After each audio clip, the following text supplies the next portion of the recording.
All right, guys, let's see what this supercharged 351 can really do.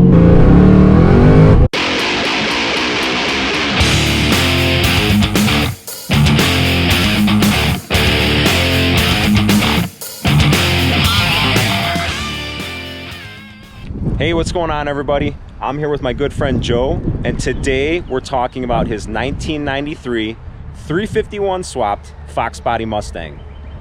Now, Joe, before we get too far ahead of ourselves, we were to let the cat out of the bag about the engine swap, but I always like to start from the beginning and get a little bit more information about the car and the owner. So how long have you owned this car? I'm the original owner. I bought it brand new in June of 1993. Really? Had 6 miles on it when I drove it off the lot. So that is really interesting. I know a lot of people watching, and myself included, are probably third, fourth, maybe even fifth owner of their car, but you're actually the original owner. That's amazing. Original owner, original paint. I brought my daughter home from the hospital in this car. She's 25 years old now. Wow. So it was my daily driver for the first 5 years. Winter, everything, family vacations, we went on with it. I went on one family vacation and we were coming home on Sunday, and I'm like, you know, there's a race up at Byron, I want to go do that. So I drove it from Kentucky all the way up to Byron, and I went to the racetrack and went racing, and I ended up winning that day. So good job. I enjoy this car from day one. I've always wanted to. I have another Fox Body at home as well, an 82 GT. Okay. So I've always been into the Fox Body game from way back in the day, but I wanted to get one more. I wanted to get the last year of the Fox Body with the fuel injection. I bought the car to race.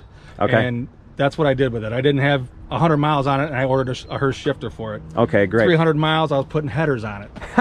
In 1994, they had the 30th anniversary down in Charlotte at the racetrack there for the Mustang, and I ended up going down there with this, and then also my good friend Mike Post. So we both took our Mustangs down there. I showed my car. We ended up having to leave the car there overnight. Yeah. And there's an interesting reason why you had to actually leave the car once you parked it overnight, right? Yeah, it was, if you left that area, you weren't going to be able to come back to that area the next day on Sunday. So thank God I had somebody with me to give me a ride. And the next day we ended up meeting Bill Clinton, the president of the United States. Okay, so Bill actually, the president came, and he had a Mustang himself? He had a 67 convertible, I believe. Okay. And he actually drove around the Charlotte racetrack, and then he came into the area we were at, which was all fenced off. And there was probably, 200 cars in that area. Yeah. And he went around and shook everybody's hand. And very cool. So I got to meet a president with this car. You've done a great job keeping this car clean. Wow. How many miles on the car? Close to 41,000. Well, we might as well, we heard some history about the car. We might as well start talking about the motor here. This is a 351. Tell me a little bit more about the motor. So it's 351. It's 30 over currently. It was originally a Lightning short block, roller cam conversion in it, and I had a nice set of trick flow heads on it. At the time, it made just a little bit over 600. I ended up hurting that motor because of the other transmission I had in the car, which was a TKO 600, and the third gear issue bit me, and I should have just stayed out of the gas, but I got back in it after I got it in gear. And the rest was history. I nipped the piston there. So, I mean, the motor at that point, the motor was 18 years old, and I had run nitrous through it and years on the blower and drag racing. So it was time. So this freshened up, 30 over. I put a set of trick flow 11R190 heads on it. Used the same cam, but I put a 172 rocker on instead of the 1.6. And current configuration, it makes over 660 at the tire. 660, okay. 93 octane. I also spray meth injection as well under boost. Okay, and how much boost? Right now it's sitting at about 15. 15 pounds of boost, okay. I have since upgraded the supercharger from an S trim to an SI trim, and I have not had it back on the dyno. Okay. I was already at the edge of the fuel limited. As you can tell, I've got stock fuel lines here with 60-pound injectors. Stock lines run to the back of the car. It's got dual 340 pumps in it, one in the tank and one in line. Okay. And at that point, I'm in the high 90s on the fuel injector at peak horsepower. So okay. We know she's tapped. Okay. So now, one thing I really appreciate about you and your car is that it is not a garage queen. You actually drive this car, you take it to the track, and you break it. I've broken it a bunch of times, especially back in the day with the T5 transmission. Yeah. Me and my buddies, we became really good at working on T5s because every couple of weeks we'd be breaking them, and we actually had parts bins at our houses, and we just call each other up, hey, I need this part, I need this third gear, I need this dog ring, whatever we needed. And so we take it out on a Friday night, rebuild it, throw it back in Saturday morning, and go to the track. Yeah. So we were track dogs. We really beat this thing to death. What are some of your times with this car so far? So naturally aspirated on a 302, I had the trick flow heads on it at that time as well. The car went 12 O's of like 110. Then I ended up doing the 351 swap. That engine went 1160 at 115. Wow. And then I threw nitrous on it on a 90 shot. Any more than a 90 shot, and it was starting to run out a little bit out of fuel. So I kept the 90 shot in it and just tweaked the timing and the fuel pressure on the car, and it ended up running 1080s at 121, 122. I had a 410 gear in it, and no way to stop once it hit the rev limiter. So I was really close to the rev limiter going through the traps and kind of nervous, but you know, you do what you got to do when you're having fun. And then sold the nitrous and then put the supercharger on it. And the best time to date on that, car went 1009 at 136 miles an hour. I put a different clutch in it, went back the next week, and my 60 foot was off by a tenth, but I still went 1009. Okay. But I was doing it at 138. So. Okay. So you're chasing nines here. Chasing nines. This motor, you know, like they always say, it should do it. Yeah, yeah. You know, 60 foot being what it needs to be. The clutch in the car right now is an older clutch. Okay. And it won't handle with the slicks. Yep. Even the other, because this clutch is the one that was slipping a little bit at the top of third and top of fourth with slicks on the car. On the street, it's spinning the tire, it don't care. But sure. At the track, it's sticky and makes a difference. But the new TKX transmission, I love it. So I should be able to grab some gears really well, and maybe by the end of this year, I'll get the other clutch in it, and we'll do some track time with it. There you go. Because that's what I built the car for. I built it to beat the living hell out of it. Awesome. So. I like hearing that. Yeah.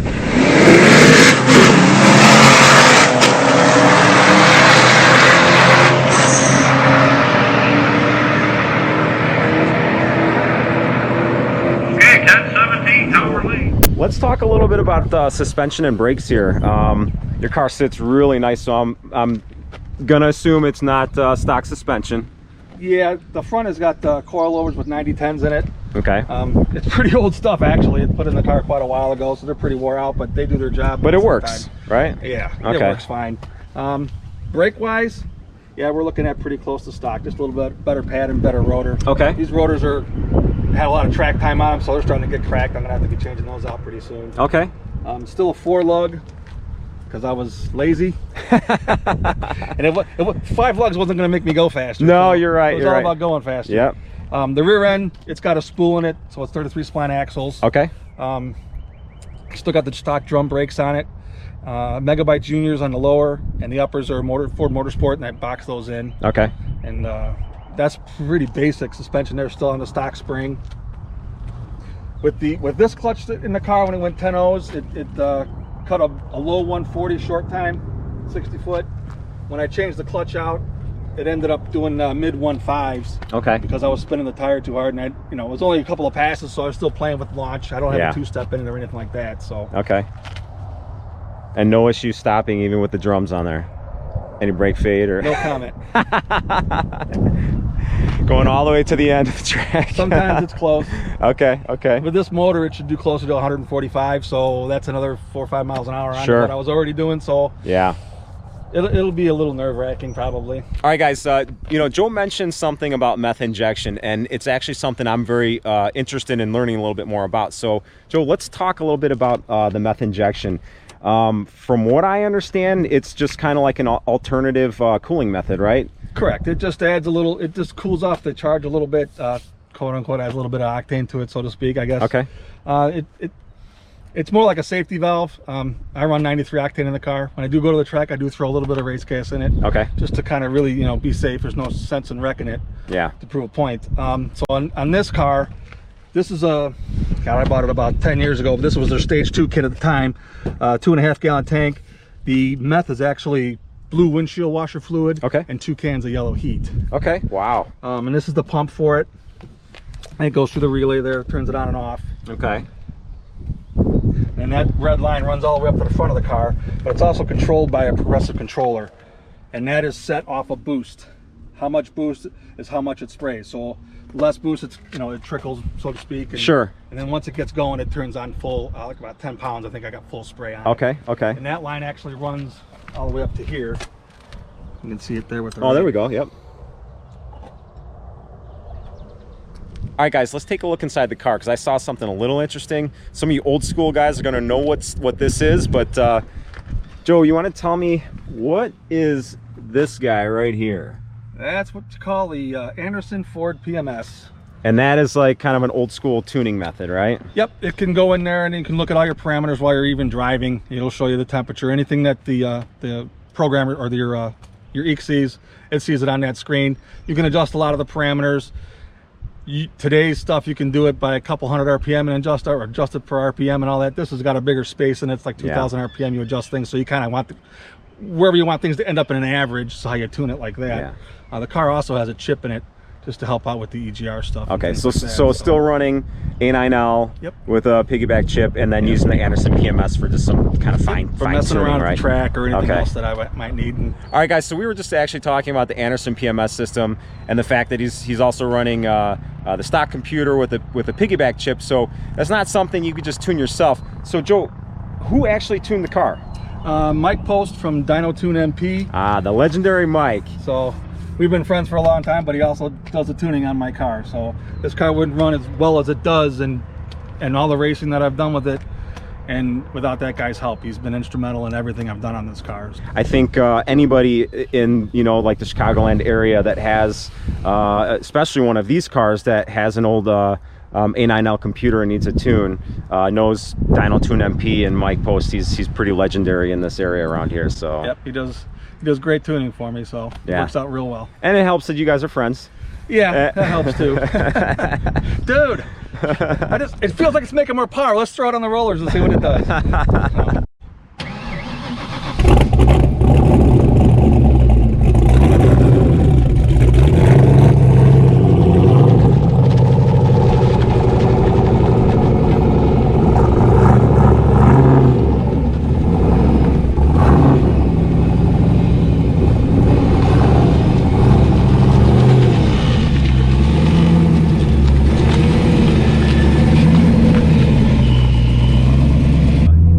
All right, guys, let's see what this supercharged 351 can really do.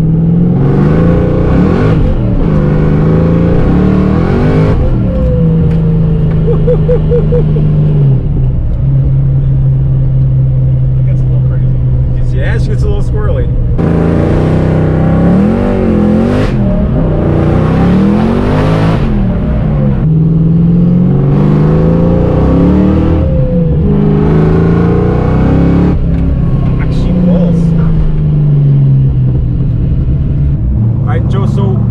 Transmission do you have in the car? I got the Tremec TKX Transmission. Okay, so that's the brand new one that just came out from Tremec, right? Correct. Brand new one, 5-speed. And what do you think? What do you think so far? I like it a lot. I've had the 3550. This shifts better than a 3550 even did. The TKO 600 I had in here for a while. That was pretty dang. That was very notchy, difficult to get into gear at high RPM, especially. Yeah. And I just didn't really like that transmission at all. The amount of money it would cost to make it work better, I was able to sell it and buy this transmission. So. And you're a lot happier with the TKX now, right? Yeah. It'll go through the gears way easier. Okay. I've shifted it as high as 5,800 for me, and if it's where it needs to be, it goes right in gear. It's really nice. Okay. Now your exhaust sounds amazing inside the car. What do you got going on with the exhaust? What are the mufflers out back? So the mufflers are MagnaFlow competition exhaust, 3-inch. So it's a round muffler that's about 3.5 inches and wide open inside. Sounds amazing inside the car. It's very loud. So Joe, it's kind of hard to miss this. You want to just give a little history about this car right here? What year is this? This is an 82 GT. This was my high school car. Wow. So you really are a diehard Fox Body guy. Yeah, back in 1986 I bought it, and I bought it from my father, so he was the original owner. Another original owner car. Wow, okay. And it's been through hell and back. The motor's been rebuilt. It's probably got like 5,000 miles on it. It's just a punched out 302 stock heads, which back in 1982, this was the size of the exhaust port. They didn't breathe very well. Yeah, so it probably makes about 200. Yeah. Nothing killer. It sounds great. My son and I put the motor back together because it was a part I was checking stuff just to make sure, because it had been sitting for almost 20 years. Yeah. So what are the plans with the car now? Plans with the car. My son enjoys it a little bit. I like to get him more into cars. He's 18 now, so plan is to fix that. as far as paint and body work goes, that's probably the biggest hiccup and one of the reasons the car sat apart for so long. Yeah. The money and the time it takes to do all that, I just couldn't dedicate enough to it.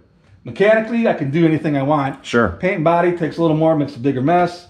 Right now, it'll probably get primered one color, and once we get the power steering sorted out, I think we're going to start trying to drive it around, just to have a little fun with it. I mean, the whole idea is to just use it and have fun with it. Absolutely. It doesn't have to look like the 93 does. It doesn't matter to me. Especially with the history of this car as well. I mean, I had this car in high school. My wife and I went to prom in this car. I mean, stupid history stories, you know. Very cool. But I do appreciate the fact that it was owned by your father, and then it was owned by you, and now possibly going to be appreciated and enjoyed by your son. Absolutely. Very cool, keeping it in the family.